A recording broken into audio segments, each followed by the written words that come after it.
He slapped her, hard, right there in the middle of the store with a crowd watching. Gasps echoed. Some people laughed, others pulled out their phones. The manager stood tall, sneering, treating her like she was nothing more than a nuisance. She looked ordinary, just another black woman he thought he could humiliate. But in less than 10 minutes, his world would crumble.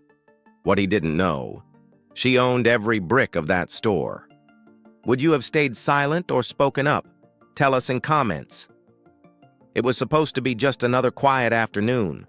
She had slipped into the store unnoticed, dressed in simple clothes that gave no hint of her wealth or power. To most, she looked like any other woman. Someone out running errands, blending into the crowd. She liked it that way. For her, it was a chance to walk among people without the constant eyes of assistants, reporters, or those who only cared for her money. She valued anonymity more than diamonds. The store itself was one she knew well. She had chosen its location years ago, signed off on every detail, and invested millions into making it thrive. But to the workers there, she was invisible. She didn't walk in surrounded by cameras or bodyguards. She was just another face, pushing open the glass doors, breathing in the scent of polished floors and new merchandise. At first, everything felt normal. Shoppers moved from aisle to aisle. The hum of chatter and the soft background music filled the air. She walked slowly, scanning the shelves, remembering how this store had once been a dream turned into reality. To her, it was personal. To everyone else, it was just another store. But as she walked deeper inside, a tension she hadn't expected began to stir. It started small, an employee whispering, a security guard's lingering stare, the subtle shift in the manager's expression. When his eyes landed on her, it wasn't curiosity, it was contempt, the kind that dripped from a place far darker than simple disapproval. She felt the atmosphere change, the way people sometimes do when they've walked into a storm before. The thunder cracks. She could sense what was coming even if she couldn't yet see it. And as the weight of that hostility pressed closer, she wondered silently, what would you do if you were in her shoes? Would you ignore it, or would you confront it head-on? At first, it was little things, the kind you could almost convince yourself to ignore.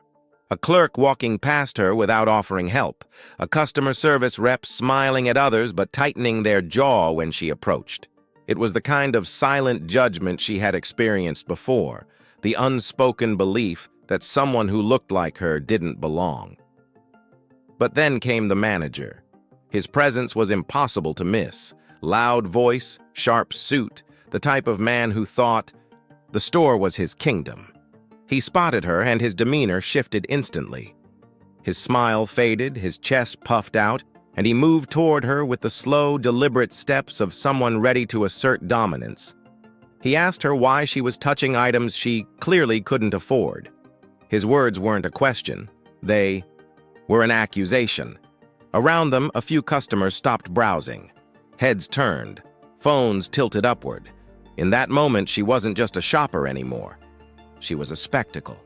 She tried to remain calm, reminding herself she had endured worse. But his tone grew harsher, louder, designed to humiliate. He spoke as if she was a thief, as if simply existing in his store was an act of defiance. She could feel the sting of his words, but worse, she felt the eyes of strangers piercing into her skin, judging, assuming, waiting to see how far he would go. When she quietly asked him to lower his voice, his face twisted. Then, without warning, the sharp crack of a slap echoed through the store. Gasps shot through the air. Someone laughed nervously. Someone else muttered, "She probably deserved it."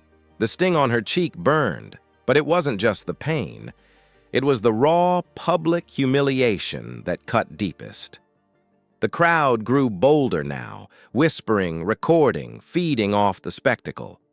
To them, she was powerless. Just another woman being put in her place. But what they didn't know was that every insult, every cruel smirk, was digging a deeper grave for the man who thought he owned the moment. And as the seconds ticked by, The tension in the store tightened like a rope, about to snap. What the crowd didn't realize was that the most powerful twist of all hadn't even begun. The slap echoed in her mind long after the sting had faded from her cheek. The manager's smirk lingered, his pride swelling as if he had proven something by putting her down in front of strangers. He strutted around like a man who had won a battle. The crowd's whispers fueled him, and the sight of her standing quietly, refusing to retaliate, only seemed to embolden him further. But inside her, something shifted. Not anger, not even shock. It was a cold, steady calm, the kind that comes when you know the truth is about to break open. She didn't raise her voice. She didn't argue. She simply pulled out her phone, dialed a number, and spoke a few quiet words. Her assistants, her legal team, and her executives would be there in minutes. The manager laughed when he overheard. To him, it sounded like a desperate bluff. He puffed out his chest, announcing to the crowd that people like her didn't belong in his store. He pointed at the door, telling her to leave before he had security drag her out. Every word dug the hole deeper, and every recording phone in the crowd captured his arrogance frame by frame. Then the doors opened. Suited professionals marched in. Her lawyers, her business partners, and the regional directors of the very company this man thought he controlled. Confusion spread like wildfire. The smirk fell from his face, replaced by a flicker of unease. Whispers rippled through the store. Who was this woman that commanded such a presence? When the truth landed, it crushed him. The woman he had humiliated, slapped, and mocked was not just a customer.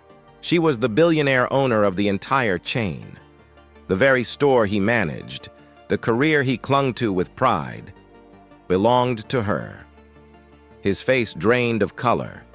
The arrogance evaporated, replaced by stammering apologies that fell flat against the heavy silence of the crowd.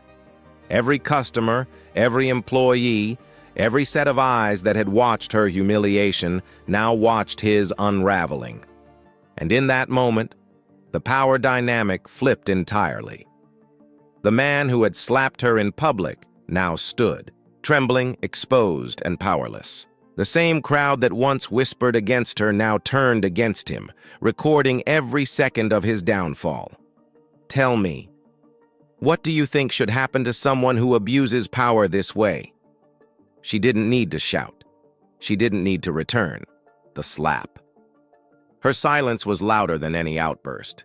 With a single nod, her team took over, presenting documents, contracts, and ownership papers right there on the manager's counter. Every word he had thrown at her was now turned back on him, not by her anger, but by undeniable truth. The store employees watched in stunned disbelief as the hierarchy they thought was fixed shattered in an instant. The man who once barked orders at them stood shaking, sweat glistening on his forehead. His career was gone before he could even process it. His arrogance, the sneer he had carried moments before, had evaporated. He wasn't the king of the store anymore. He was just another man begging for forgiveness. For her, the victory wasn't about revenge. It was about exposing something far deeper. Racism wasn't always hidden in shadows.